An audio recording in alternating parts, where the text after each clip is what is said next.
Aloha everyone, I'm Haley Taylor, your orientation leader for today's session, Financial Aid. Before we get started, I will be covering some housekeeping items for today's webinar.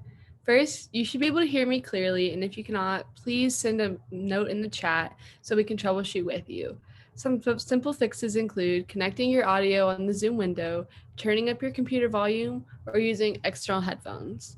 Second, please utilize the Q&A function if you have any questions for the presenter about what was shared today.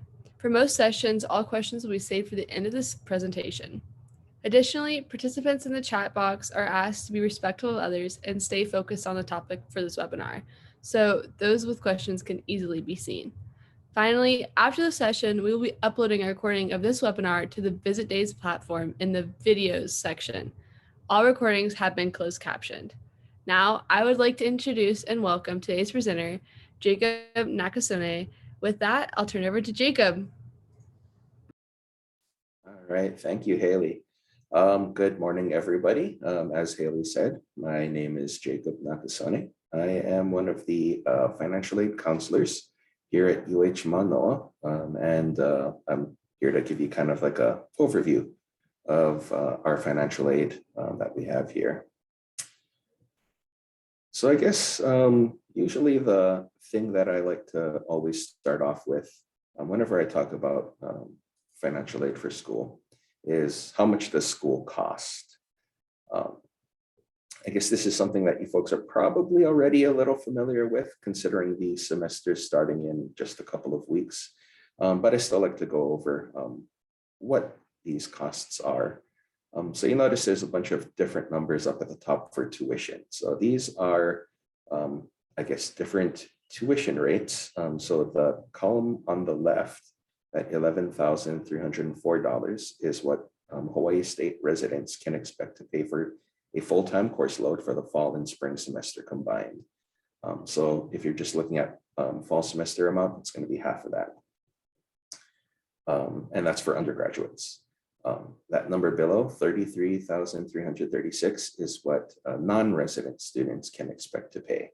So if you're not from the state of Hawaii, that's what you're looking at there for undergraduates. There is something called the Western Undergraduate Exchange Program, and that falls somewhere in the middle of that. If you're from one of the Western states in the United States, there's a program that there's going on for that region. The right-hand column is for graduate students. That $10,400 is what a graduate student who is a Hawaii State resident can expect to pay for a full-time course load for the fall and spring semester, and at $22,432 is what a non-resident graduate student can expect to pay. The student fees, it's going to be pretty much the same for everyone, just depending on your class or your, I guess, degree standing. The $882 is what the student fees are for undergraduate students, resident or non-resident. And the $902 is for graduate students, resident or non-resident. Books and supplies is kind of an estimated number of what we expect that students can expect to pay for their books and materials during this school year. $13,642 for room and board. That's based on either living on campus in one of our residence halls or off campus in, say, like a small apartment nearby. This is kind of what we're budgeting for 9-month period, so from fall through spring. And personal expenses, things like toiletries, clothing, things like that. These smaller expenses that kind of pop up throughout the academic term is kind of also considered in there in that cost of attendance budget.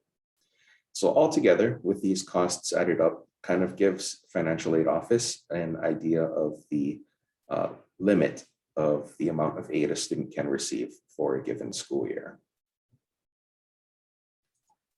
So the way that we help to pay for all of these expenses is mainly, I guess, the biggest source of financial aid across the nation is the FAFSA, or the Free Application for Federal Student Aid. Notice that first F in FAFSA is free. So you should never, ever have to pay like a fee just to do the application, since it's a free application online on the federal government's website. Several years ago, there used to be a website, FAFSA.com, where they would kind of assist families in submitting the application online to the federal government. But then they would turn around and charge the families a fee of like $60 just to process this free application online, just to submit it.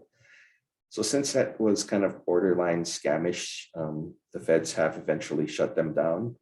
And even if you were to go to that site, it should reroute to the federal government's official site, studentaid.gov. This is where you can go to fill out that FAFSA. But I'm sure at this point, most of you have already done the FAFSA application for this upcoming school year. If not, you still can, there's time. However, every year, the FAFSA opens up on October 1st for the following school year. And we do have a priority deadline here at UH Mānoa of February 1st. So even if you miss this February 1st priority deadline, it's okay. You can still do the FAFSA application and we'll still process. It's just that your application won't receive the, I guess, the priority status that it would have if you had submitted it before this February 1st deadline.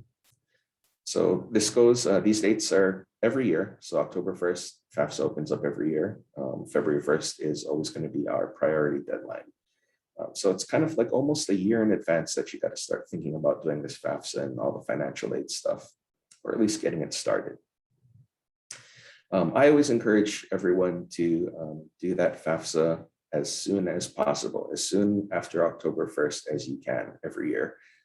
Just because that there's some pots of funding that we have at the school that we take a look at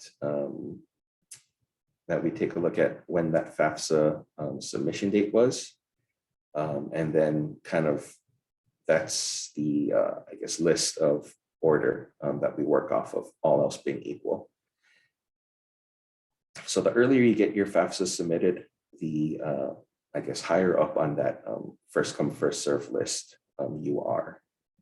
So it's always to your advantage to do that FAFSA sooner rather than later. So the types of aid that are available just by doing that FAFSA application, the biggest, I guess, form of aid out there from the feds is going to be student loans, or student and parent loans. So I've got some breakdowns for you folks here. For undergraduate students, there's a few different loans available. There's a couple of loans that are going to be available for the student to take out, so it'll be under the student's name. These are the federal direct subsidized and federal direct unsubsidized student loans. Both of these loans have a 3.73% interest rate with a 1.057 loan fee. They're going to be under the student's name, and since the government knows that college students, especially incoming freshmen, usually don't have a credit history, there's no credit check involved for these loans. These two loans are very similar. It's just that the subsidized loan is a need-based loan. So it's going to take a look at your financial need situation as calculated by the FAFSA, and that'll determine your eligibility for that loan. The reason they do that is because this loan, the subsidized loan, is the better of the two, because while you're in school, the interest won't be accruing on that subsidized loan. The interest rate will kick in after you graduate. Whereas the unsubsidized loan, the interest rate is going to kick in as soon as the money is dispersed. So it'll be accruing the whole time you're in school. So if you do get offered both of these loans, definitely go with that subsidized loan first if you're going to go with the loans. Also out there for undergraduate students who are considered dependent students according to FAFSA is the Federal Direct Parent Plus loan. This loan is for the parents of dependent students to take out to help fund their child's education. It's a substantially higher interest rate, 6.28%, and quite a bit higher loan fee of 4.228%. These loan fees are kind of like fee that gets taken out by the loan provider before they send the money to the school. So keep that in mind when you're kind of budgeting out how much you want to take out in a loan. Keep in mind that there's going to be this much percentage of loan fees taken out before the funds actually get here. So keep that in mind. But as I said, this Federal Direct Parent Plus loan is a loan for parents to take out for their children. And there is a credit check involved in this process. So if you are offered the Parent Plus loan by our school or our financial aid office, please keep in mind that it's not guaranteed. You'll still have to do a credit check application with the federal government to see if you're truly eligible for borrowing these funds. Also out there, the state higher education loan is a loan for residents of the state of Hawaii from the state of Hawaii. It's similar to the subsidized student loan in that there's no interest accruing until after graduating. But then there is also a 5% interest rate on that. So a little bit higher than the federal loans. But still, that interest subsidy is an advantage to have. Also out there, not necessarily having to do with the FAFSA, but there's also private student loans, which the interest rates and repayment terms are kind of all over the place. So I usually kind of recommend holding off on going after one of these unless you know you can lock in a really good rate. And they have, I guess, agreeable repayment terms because they're kind of all over the place, like I said. So do your research if you're going to think about doing a private student loan. But I always encourage going with the federal loan offers first before the private.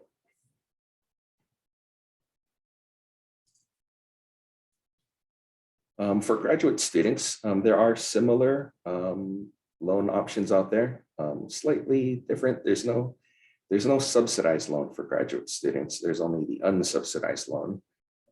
And the interest rate is going to be a little higher, 5.28%. Same loan fee though. And then usually the amount of the student loan is going to be limited every year. So there's also a federal grad plus loan, which is an additional loan that's available for graduate students to take out if the unsubsidized loan isn't enough to cover their expenses. But like the Parent Plus loan, higher interest rate, and there is a credit check involved for this grad plus loan. Similarly, residents of the state of Hawaii for graduate students do have an option for the state higher education loan. And there are also those private loan options available as well.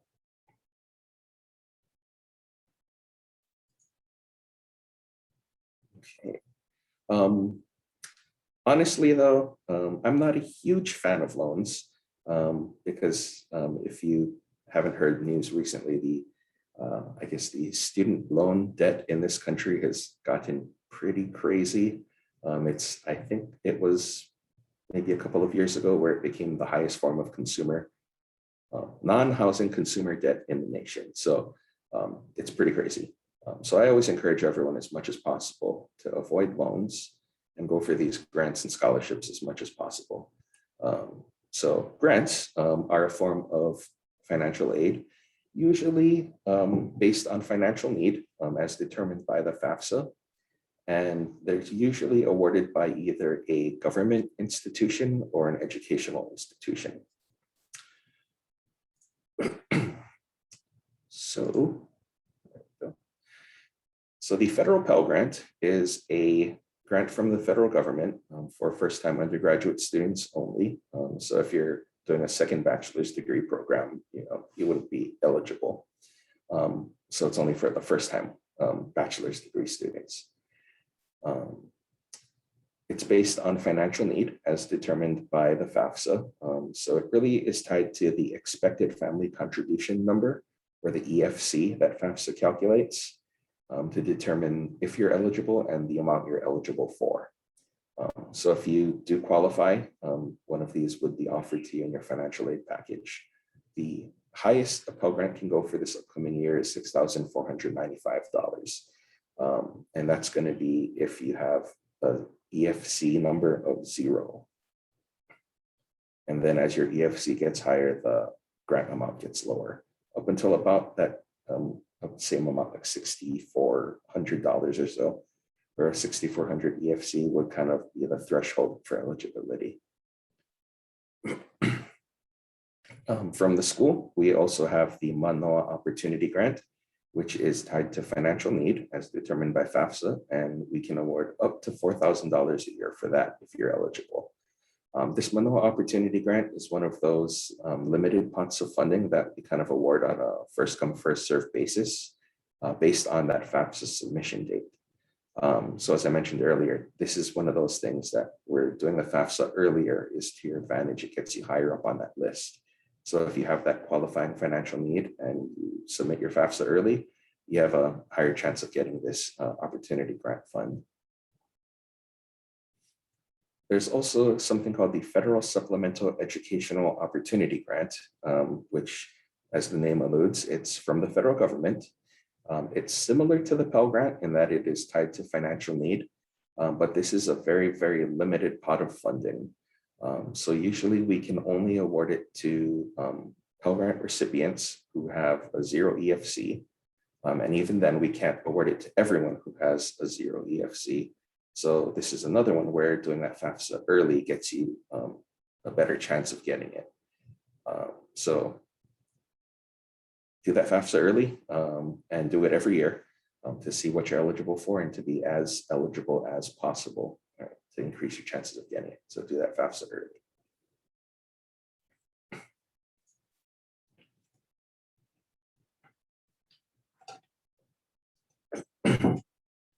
So scholarships are also out there.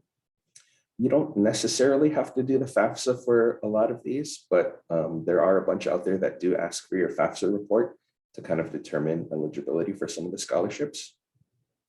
Also, if there are any scholarships that are handled by our financial aid office, we do look at FAFSA information as well to determine financial need. Because there are a few funds that we administer that are tied to financial need. So we use that FAFSA to determine that. So again, do that FAFSA. There are a ton of different opportunities out there, more than I can even think of. Just some of the big, I guess, scholarship sources that we see coming in every year for residents of the state of Hawaii. There is the Hawaii Community Foundation. They're a local nonprofit that kind of gathers money from various philanthropic donors across the state. And they award scholarships to students from Hawaii. I believe they also do some research grants and things like that, but scholarships are our big concern with them. Entities like the College Board, I think they do one of the standardized tests as well, like the SAT, I believe. They also have some scholarship opportunities available if you check their website. For those of you who are, I guess, students who are who have Native Hawaiian ancestry, Kamehameha Schools is a good place to check out to see if they have any funding. They do have a lot of funding for Native Hawaiian students. Private companies out there, big companies like McDonald's and Coca-Cola always have scholarship opportunities available as well. Although since they're big national corporations, there's usually a lot of competition for them.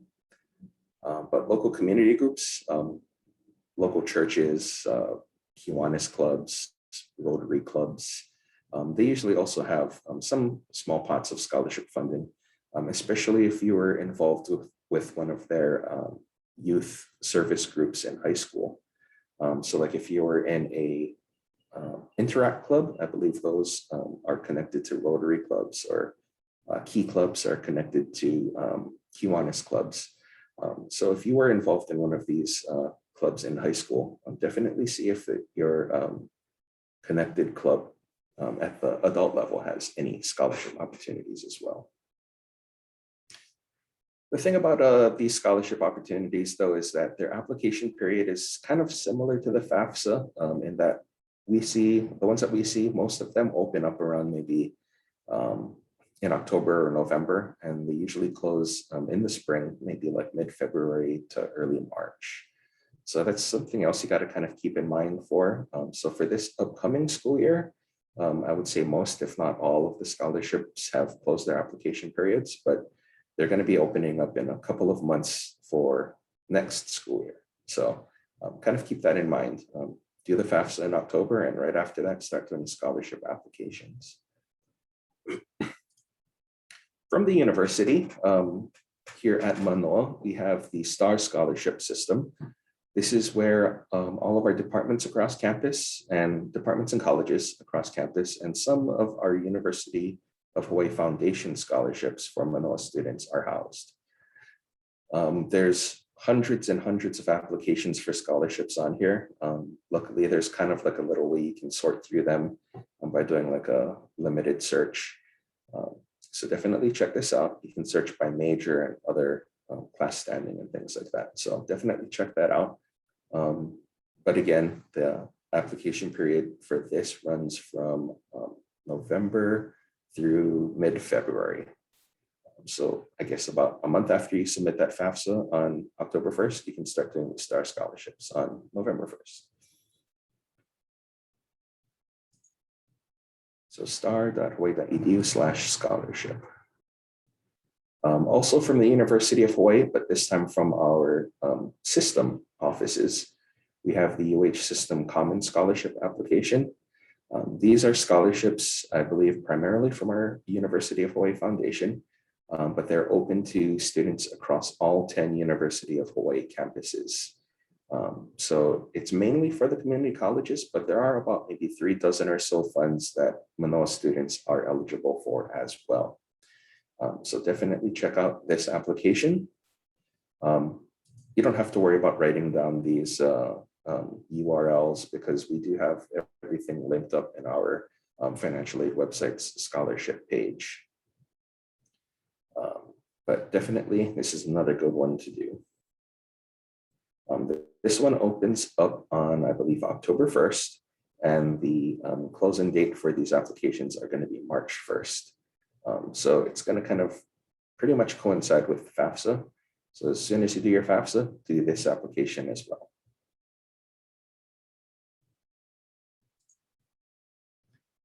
This is kind of just a static shot of part of our financial aid website scholarship page.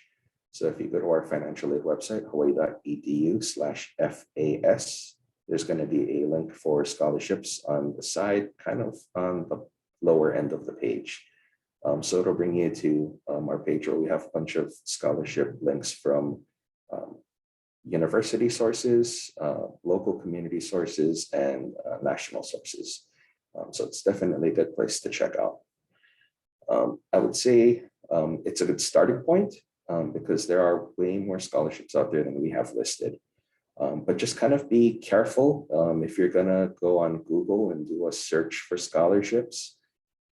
Keep in mind there are a lot of scam phishing websites out there. If they're gonna ask you to pay some kind of fee just to do an application for a scholarship, kind of be wary of that. Usually in the student aid community, there's a kind of a philosophy that's commonly adapted that says that, you know, we're trying to get funding to students who need it. So we don't want to charge them money just to do that application, to apply for that fund. So that's something to keep in mind. If they're going to ask you for a little too much information, say like your mother's maiden name or your social security number, do not give that information to them. That is definitely a scam because they should not need that information at all. So just kind of keep that in mind. Just be cautious if you're going to search Google. But there are good sources out there. If you do, just watch out for the bad ones. Some things to keep in mind as we approach the start of school. I believe school is going to start on August 23rd or so. So the day that the money comes in, because that's always one of the most common questions before every semester is, when does the money come in? The soonest we can bring in the money from the government is going to be 10 days before the start of the semester. So once that date hits, we're going to start pulling in money and paying it towards our cashier's office so they can apply it to your your tuition and fees charges, and they'll do that after that point. So August 13th is when we're looking at the money rolling in or starting to roll in. And since we award financial aid based on a full-time course load, a lot of the funding won't disperse unless you're enrolled in a full-time course load. So if you're going to be enrolled part-time, please do let our financial aid office know, because there are some adjustments that we may need to make in order for the funding to pay through. If you're going to receive any kind of outside scholarships or any other kind of funding from outside, it may affect your financial aid amounts. So please do let us know about that as well. Then if we do need to make any kind of adjustments, we can get that done sooner rather than later. And right now, due to COVID, our financial aid office is open, but for, I guess, limited in-person services. We're kind of adhering to strict social distancing protocols. So we can't like have a sit down in the back one-on-one, just because we want to keep everybody safe, not just our staff, but for you folks as well. We're also kind of discouraging everyone lining up to get into the financial aid office at the beginning of the semester. Because in the past, we've always had a long line in our office at the start of every semester where it kind of goes out our door and down the hallway, then comes back around.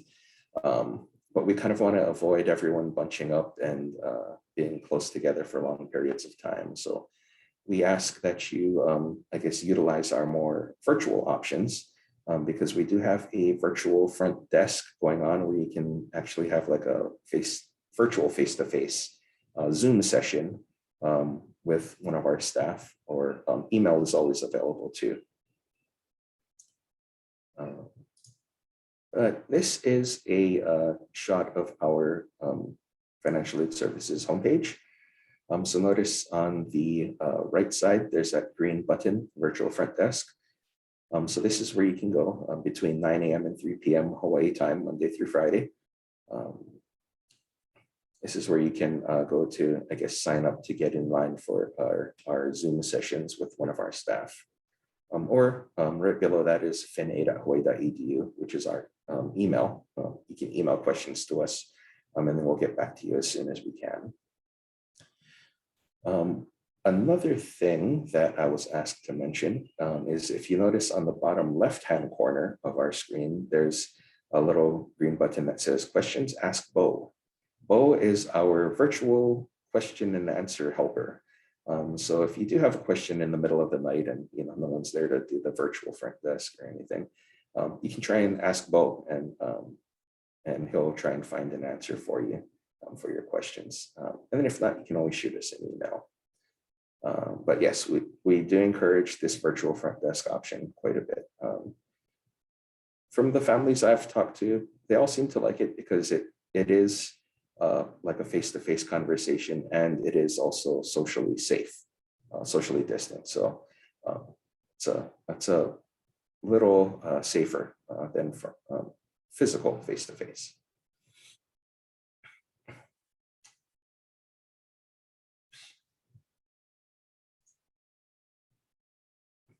So here is our contact info, email finaid@hawaii.edu, and our website hawaii.edu/FAS. These are our main ways to contact us right now. Oops, sorry about that. So if you do have questions that pop up, please do shoot us an email or stop by our website. Sign up for one of our virtual front desk appointments. But if you do truly need to come to us physically, our office is open from 9 to 3. And like if you need to drop off a document or anything like that, but we do encourage the virtual options first, if possible. So all that being said, I know it was a lot of information to kind of digest, but I guess we can do questions if anyone has any. Yes, so I'm here with the questions again. So as mentioned before, if you have any questions, please feel free to use the Q&A function or send it in the chat and I'll be reading them off to Jacob. So the first question I have for you today is, if we are awarded financial aid, how come we are still showing invoice on the email? Do we have to pay out of pocket? Okay, yeah, so that invoice thing is a little weird. It's from our cashier's office. But usually until the financial aid funding does come in and pays through, it'll just still show on there. You don't have to pay it out of pocket right now. You can wait until your financial aid money does come in. And that's going to be 10 days prior to the start of the semester. So August 13th is when we're expecting it to start coming in. And after your funds do pay through, then you can kind of take a look to see, I guess, what your remaining balance would be after that. And then you can take care of it then. I know a lot of you probably got that email from our cashier's office saying that because you had an outstanding balance for the fall semester that there was a hold placed on your account. But don't worry, that was kind of more like a notification from our cashier's office telling you that you do have a balance that needs to be paid. They know that for students who are expecting financial aid that it won't be coming in until after the 13th. So they know that they're not going to drop anyone's classes or prevent you from signing up for classes or anything. It was just more of a notification. But I know that's been a concern for a lot of students this last week because we've been hearing from a lot of you folks about it. But yeah, if you did get that message, don't worry. Funds will come in and they'll pay through. And they won't drop your classes or anything. Perfect. And then the next said, my parents are planning on buying a house and retiring here. What are the requirements for residency? That, unfortunately, I'm not able to answer. Residency is handled by our admissions office. So you would want to contact them and talk to one of their residency staff. They have a section that determines all of these things. Thank you. And then what if the amount isn't paid by August 19th? So August 19th is one of our payment deadlines for tuition. Honestly, it's just going to be an outstanding balance that you'll have, and they'll send you reminders about it. Up until a later point where if it's still not paid, I'm not sure the exact date, but that's when they'll actually put a hold on your account that restricts doing any kind of enrollment changes or using any services associated with a fully paid student, like things like getting a transcript or using some of the facilities where you need a valid student ID, things like that. But yeah, that usually happens a little bit later in the semester, not quite upfront on the 19th. But yeah, we do encourage though everyone to get their tuition debts settled as soon as possible instead of holding off. That's why we always encourage everyone to do that FAFSA early so they can kind of get a good financial picture of what they're looking at. Sorry to chime in. Jacob, can you talk about, are students able to take courses at like one of the community colleges, so like Kapiolani or Honolulu CC or LCC? Does financial aid cover those courses? Excellent question. And the answer is possibly.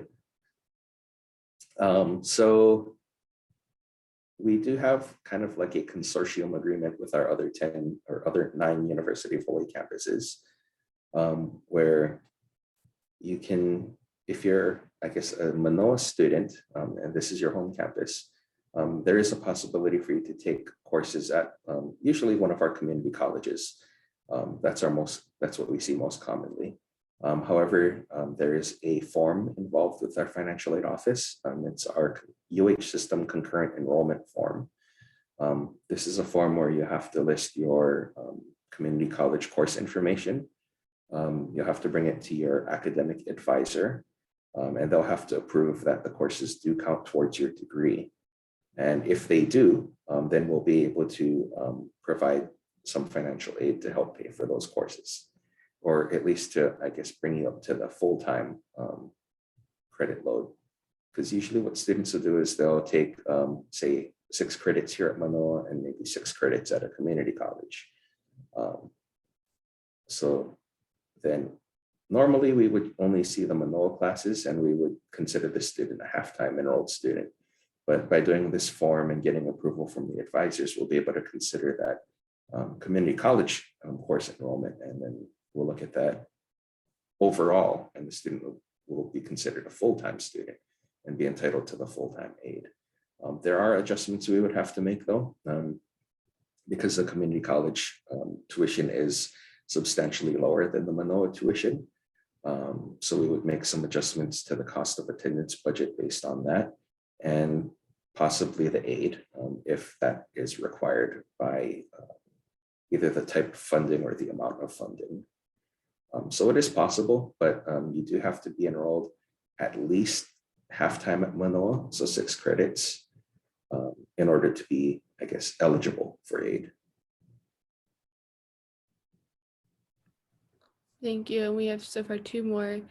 If we do not apply for a grant, do we have to pay back awarded financial aid? Okay, so if you are taking out any of the loans, those will eventually have to be paid back. But yeah, if you were awarded a grant or a scholarship, those don't. So it really depends on the type of aid that you had. So if it's any of the federal loans, the federal direct subsidized, federal direct unsubsidized, federal direct parent plus, or federal direct grad plus, those loans all have to be eventually paid back. The state higher education loan, that'll also eventually have to be paid back as well. But yeah, if it's a loan, yeah, then it'll eventually have to be paid back. But it's usually after graduating and working for a while.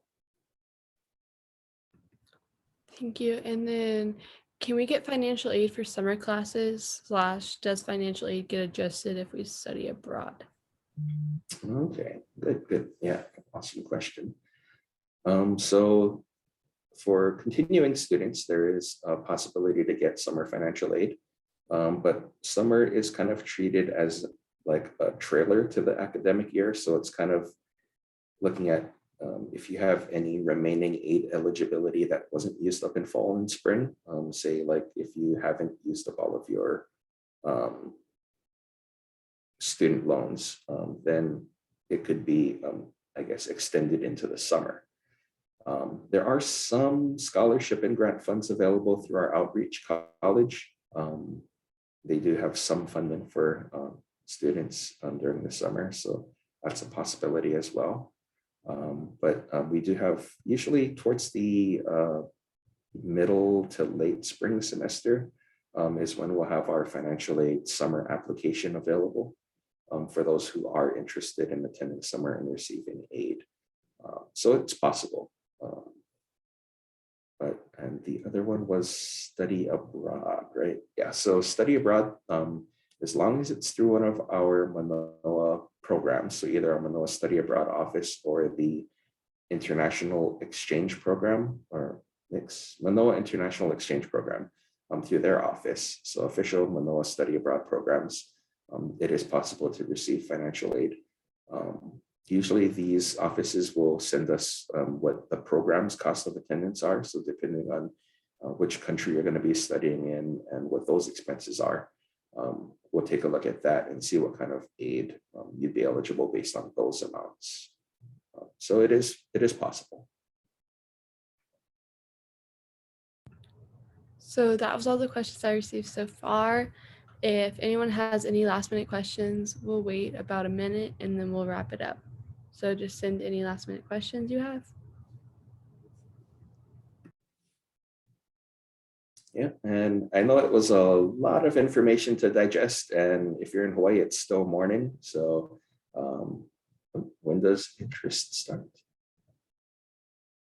All right, So someone asked, when does the interest start? So it depends on the loan that you're taking out. So if it's the unsubsidized student loan or one of the plus loans, that the interest rate is going to start accruing from when the funds are dispersed. So when the fall amount of your loan is dispersed on August 13th, that's when the interest is going to start accruing for the unsubsidized loan and the plus loans. For the subsidized student loan, that interest isn't going to start kicking in until 6 months after graduating or falling below half-time. And that coincides with when the loan repayment period starts. So again, that's why that subsidized loan is definitely better than the unsubsidized loan. So that's what you want to go with if you're offered both.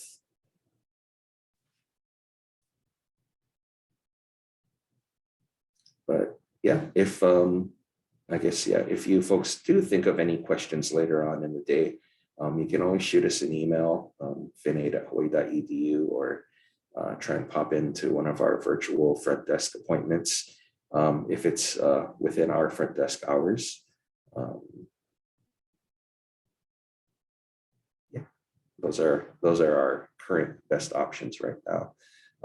If you do think of anything later, because I know it's usually a lot of information during these financial aid presentations and takes time to digest, and usually questions pop up a little later.